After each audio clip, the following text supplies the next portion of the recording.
Hello my gorgeous loves out there and welcome. In today's video, I'm going to be talking about 10 palette slash collections that have come out this year for 2024 that I almost purchased, but then for some reason or another decided to pass on them, and just give you guys all my reasons on why I decided not to pull the trigger on them. But before we get into this video, if you're new here, hello, welcome. My name is Bree. I'm a crazy lover of all things beauty. I love to post a lot of fun and colorful makeup content, and I like to do a lot on indie makeup. So if that is what you're into, then please hit that subscribe button and join this little family. But with that being said, let's get into this video.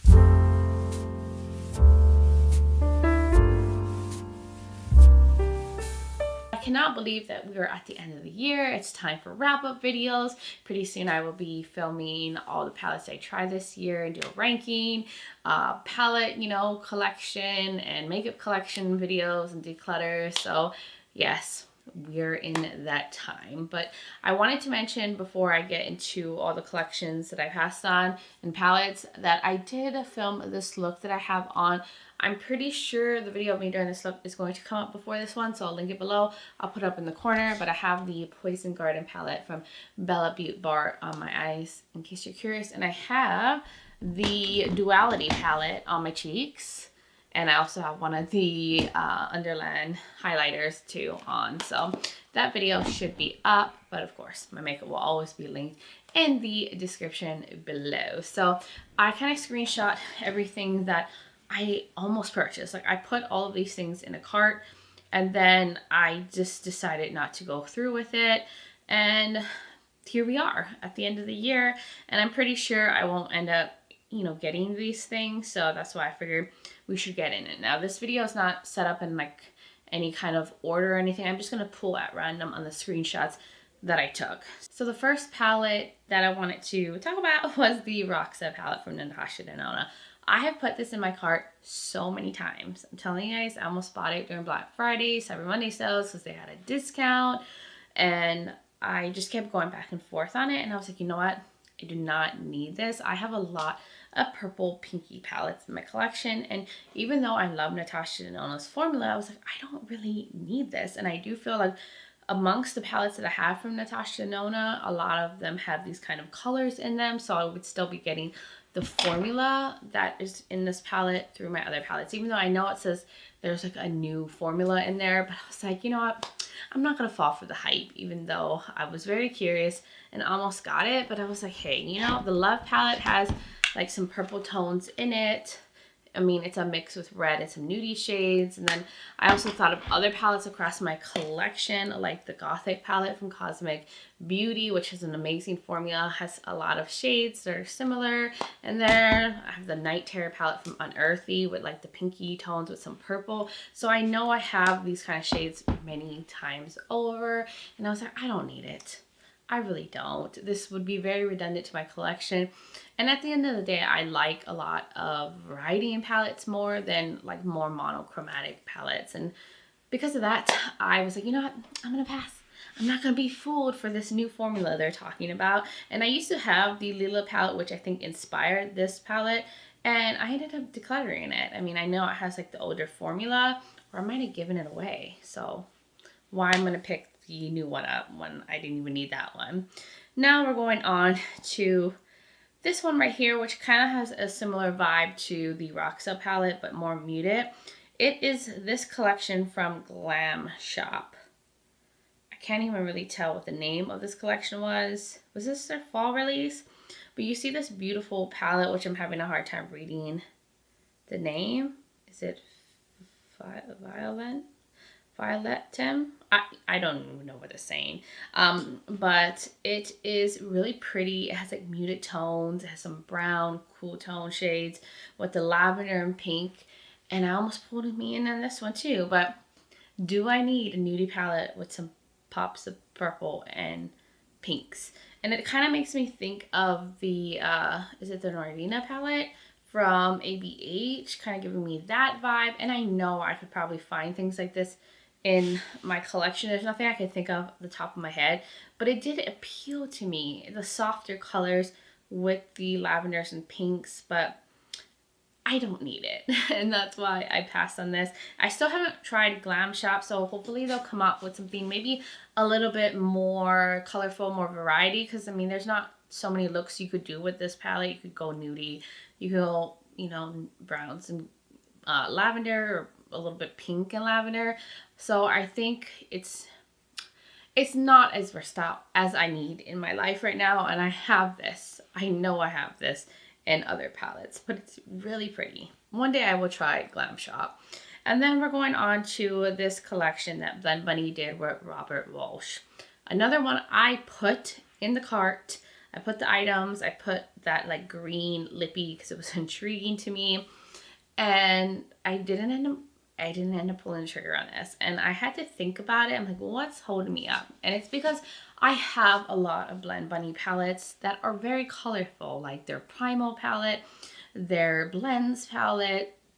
And I feel like these shades and tones you can find in all of their palettes. I mean, I have the Dollhouse one, all dolled up. I have a lot from them, and they're always very big color stories, and the Lure palette, and all of them have these tones in it. So I was like, I don't need it. I have a lot from Blend Bunny. I have their formula and many different things, and they all have these kind of shades in it. I do like the setup and the mix of like a little bit of grunge smokiness with some cool tones and the variety in here. And I think this is great for someone who doesn't have a huge collection of tons of colorful palettes from Blend Bunny. Of course, I mean, if you do, you could still pick it up. It just didn't speak to me and something I felt like I needed, even though I thought it was a really beautiful theme and collection. But overall, Blend Bunny does a lot of big, colorful collections, and it's inevitable that they're going to end up duping themselves amongst their palettes. Now this brings me also to the other collab that Blend Bunny did. This is with, I think it's Danita. This is the, what is it? She Never Misses palette. Another super colorful one. Now they set this up a little different where they did like a cross shape of shimmers and then the mattes around it.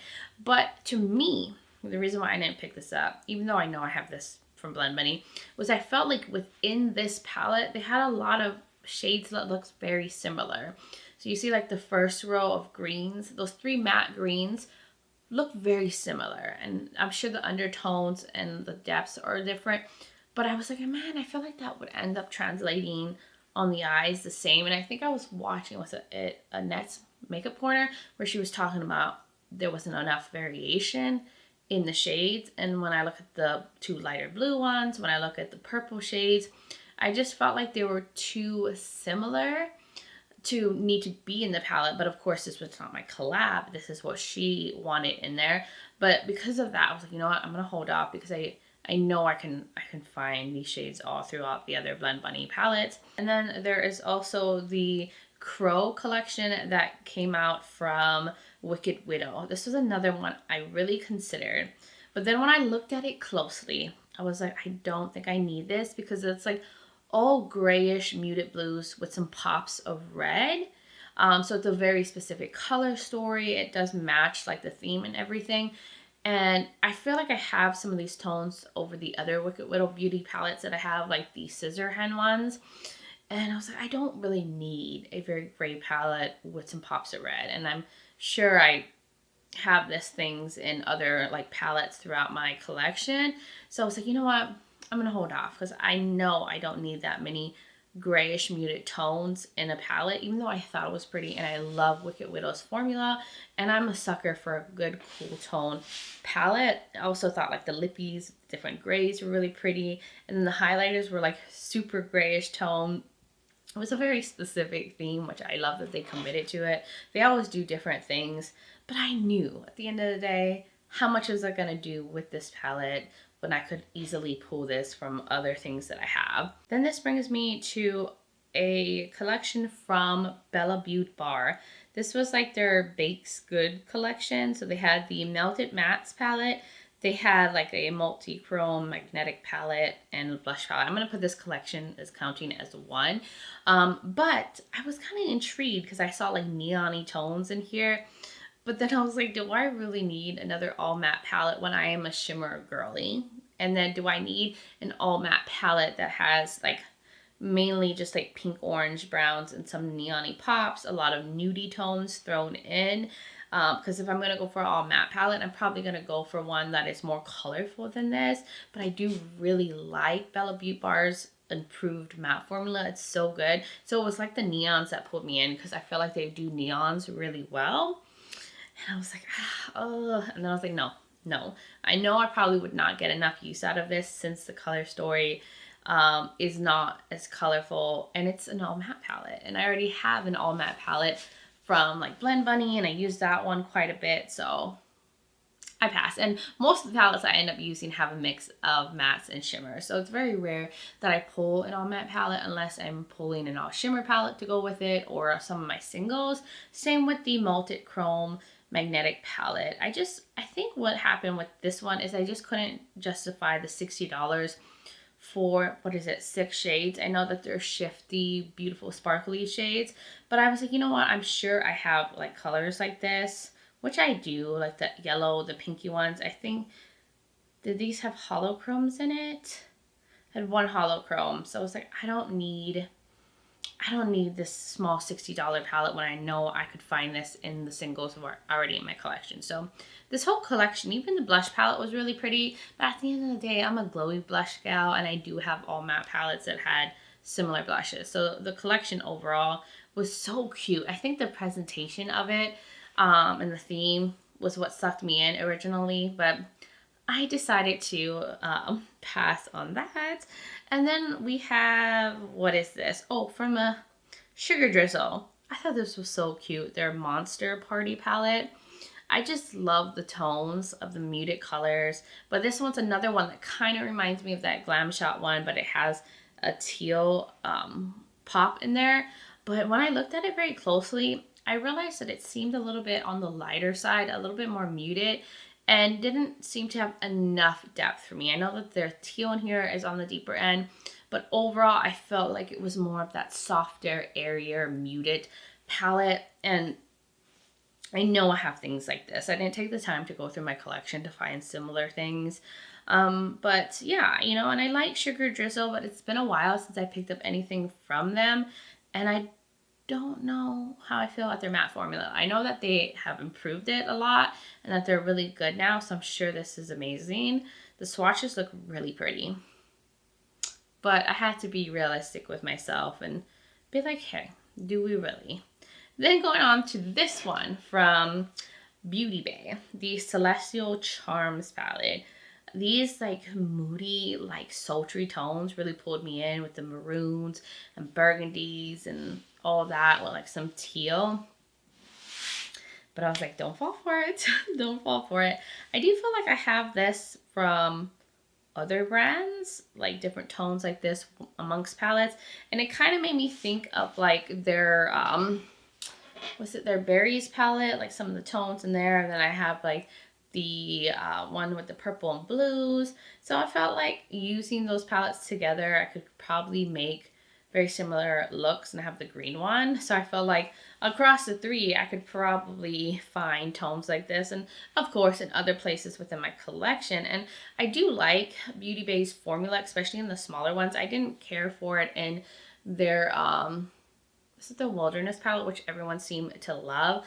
And I was like, well, I don't know. Their bigger palette wasn't a hit for me, but I thought the tones were so pretty in this. I've been tempted to buy so many Beaute Bar palettes, but I know at the end of the day, like, their shimmer formula is not as exciting. I think their mattes are nice, but like, I know that their shimmers are not going to be those like intense shifty shimmers that I love from indie brands. So I had to talk myself out of that one. Going on now to this one from Molten Cosmetics. This is another brand that I've gone back and forth with and have tried or almost purchased a lot of their collections. And this was their Halloween collection that they came out with. And I thought like the presentation of it was so good. Like the killer clown theme.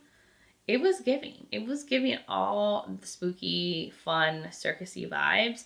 And I thought like overall the collection just had a really nice variety. It had lippies and liquid blushes, which I was very intrigued about trying. And it was colorful with a mix of some like nudie tones. Not that many, but I don't know. I think it was the presentation that got me. And then as I looked closer and I was like, come on, you know you have colorful palettes that have all these colors. Also, another thing that I think stopped me from picking it up was overall, like, the shipping is more expensive when you purchase from international brands.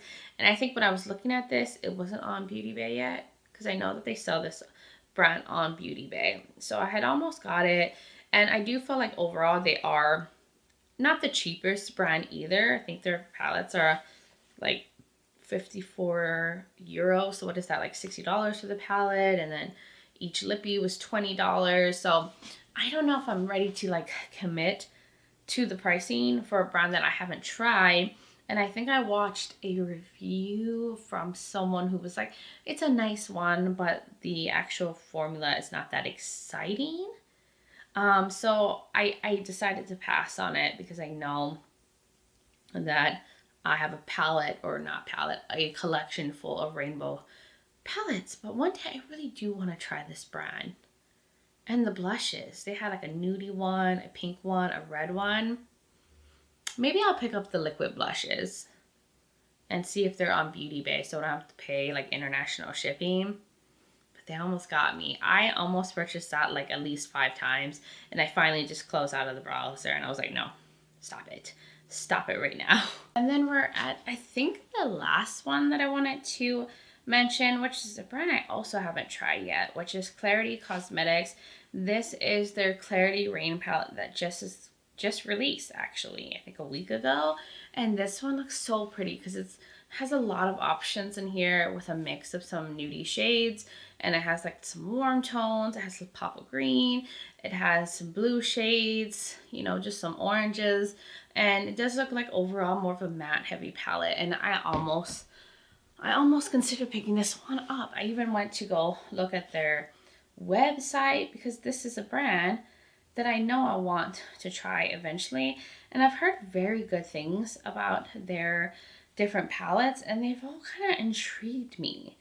But I mean, this palette is $69, and their prices are, you know, about range for indie palettes nowadays. But I don't know what exactly makes me always stop from actually committing to purchasing. And I don't know if like, well, I mean, this one actually has some lighter tones. I feel like overall their palettes look like they lean a little darker or don't really have like true things to like, you know, brighten like the inner corner. But this one actually looks like it does have some shades.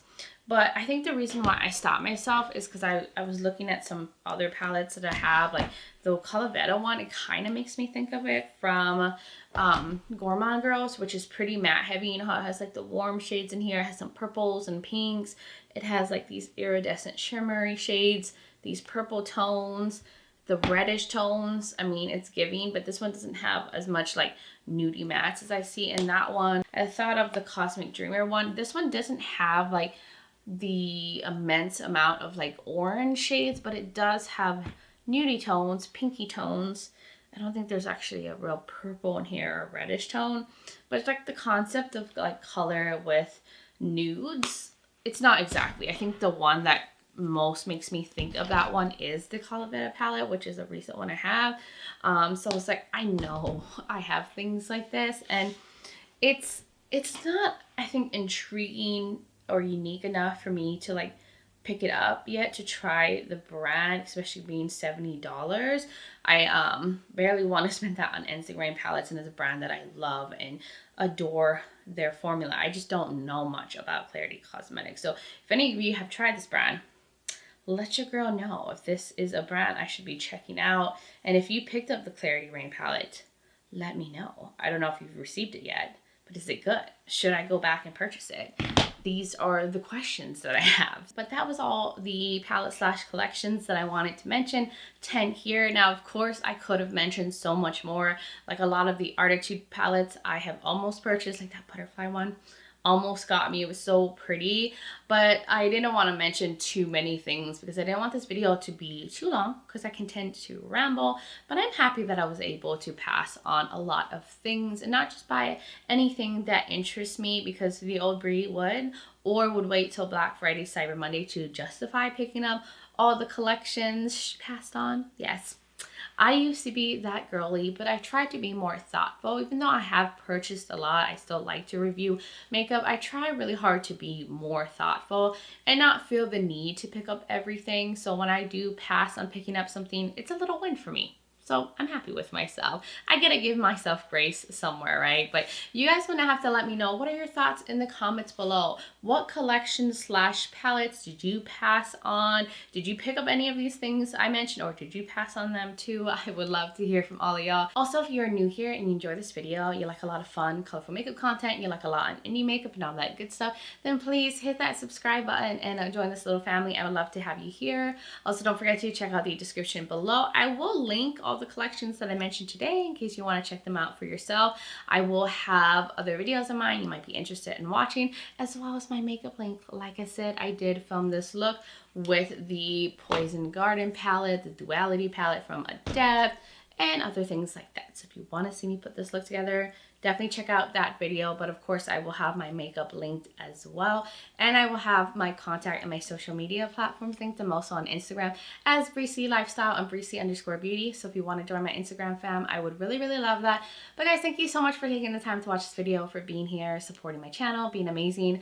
I just appreciate you guys all so much, and I just hope all of you are doing well wherever you are in the world, and just send you guys so much light and love. But until next time, bye guys.